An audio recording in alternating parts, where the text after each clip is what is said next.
Peace and Sport a été créé en 2008 par Joël Bouzou et je veux dire que cette intuition a été une intuition très lumineuse parce qu'effectivement, on voyait le sport comme un objet social, sociétal, mais pas comme un objet géopolitique qui puisse être mis au service de la paix.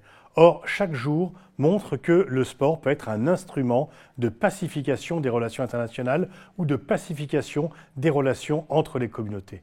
Il y a un avant et un après dans les conflits. Bien sûr, pendant le conflit, le sport s'arrête. Il ne peut pas y avoir de sport entre des pays en guerre ou entre des communautés en conflit. Ce qui montre bien que le sport, c'est la paix, puisque lorsqu'il y a guerre, il n'y a pas de sport.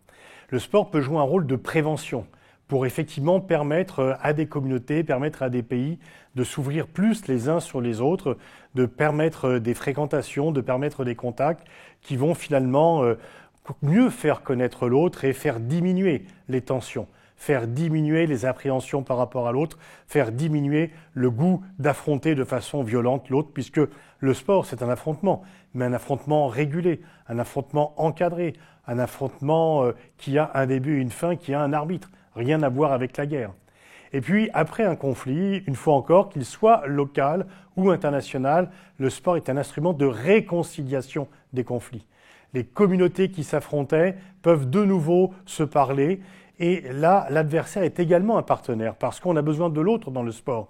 On ne peut pas totalement, alors bien sûr, on parle parfois d'éliminer, mais seulement sur le plan sportif, jamais sur le plan physique ou sur la vie. Et l'autre est nécessaire dans l'affrontement sportif qui, une fois régulé, et très souvent, donc, le sport reprend ses droits à la fin des conflits. C'est par le sport que le dialogue entre communautés, entre pays, peut reprendre et peut permettre de nouveau et finalement une connaissance et des fréquentations mutuelles.